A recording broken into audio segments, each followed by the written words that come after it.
নমস্কার, সবাই কেমন আছেন? আশা করি ভালো। আমি ইংল্যান্ড থেকে মৌলি আপনাদের সাথে ছোট্ট একটি ব্লগ শেয়ার করব। সবাই ভিডিওটি স্কিপ না করে শেষ অবধি দেখবেন। এই ভিডিওটি হচ্ছে দেশে গিয়েছিলাম লাস্ট জুলাইতে। আর যখনই আমি দেশে যাই আপনাদেরকে আমি বলি যে আমি সব কিছু ক্যামেরাবন্দি করে আনি, আর পরে বসে বসে ওই ভিডিওগুলি দেখি, আমার খুবই ভালো লাগে। আর যখন বসে বসে দেখি তখনই আমি এডিট করি আর আপনাদের সাথে শেয়ার করি। তো এই ভিডিওটি হচ্ছে দেশে গিয়েছিলাম আর একদিন মাকে রান্না করে খাইয়েছিলাম। তো সেদিনকার এই ভিডিও আমি ক্যাপচার করেছি।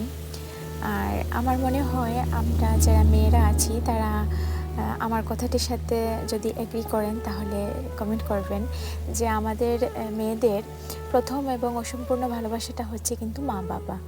অসম্পূর্ণ এই কারণেই বললাম যে আমাদের বিয়ে হয়ে যায়, আর বিয়ের আগে কিন্তু আমরা সবাই না, হয়তো কেউ কেউ করে, কিন্তু আমি বিয়ের আগে তেমন কোনো কাজই করতাম না। মা আমাকে সবসময় পড়াশোনা, গান বাজনা এইগুলি নিয়েই ব্যস্ত থাকতে বলতেন। মা সব কাজকর্ম করতেন, তাই সেভাবে মাকে রান্না করে খাওয়ানোটা কোনো দিনই হয়নি, মা বাবুজি দুজনকেই।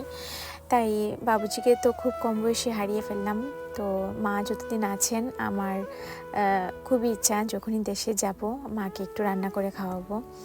বিয়ের পর রান্না শিখেছি, অনেক লোকই রান্না করে খাওয়াই, কিন্তু নিজের মাকে তেমনভাবে খাওয়ানোটা হয় না। তো আজকে ভাই বাজারে গিয়েছিল, তো মাছ নিয়ে এসছে, রুই মাছ, ট্যাংরা মাছ। তো আমি এগুলো রান্না করছি, আপনারা দেখেছেন। প্রথমে আমি ঝিঙা দিয়ে আলু দিয়ে মাছের একটা ঝোল বানিয়েছি, তারপর গাছের বরবটি দিয়ে একটু ভাজা করলাম। আর এই যে ট্যাংরা মাছ, এগুলো দিয়ে আমি আলু বেগুন দিয়ে একটা মাখা মাখা তরকারি রান্না করব।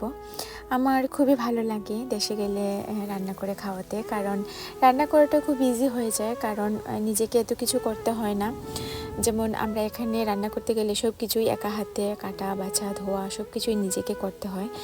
আর দেশে গেলে সব কিছু রেডি থাকে, শ্বশুরবাড়িতে শাশুড়ি মা রেডি করে দেন, আর এখানে মাও আমাকে সব কিছু কেটে একদম ধুয়ে সব কিছু রেডি করে দিয়ে দিয়েছেন। আমি শুধু দাঁড়িয়ে দাঁড়িয়ে রান্না করছি। তো এই যে আমার রান্নাটা প্রায় শেষের পথে। আপনারা যারা যারা আমার ভিডিও দেখেন তারা একটু কমেন্ট করে জানাবেন আমার ভিডিও দেখতে আপনাদের কেমন লাগে। আর এই যে ধনেপাতা, এই ধনেপাতাটা কিন্তু আমরা লন্ডনে পাই না, এটাকে বিলেতি ধনিয়া পাতা বলে। তো আমার খুবই প্রিয়। রান্না শেষ করে এই যে মাকে ভাত দিলাম আর মিল্কি বাবাকেও দিয়ে দিলাম। যারা যারা ভিডিওটি দেখেছেন তাদেরকে অনেক ধন্যবাদ। দেখা হবে পরে কোনো ভিডিওতে। Till then take care, bye by.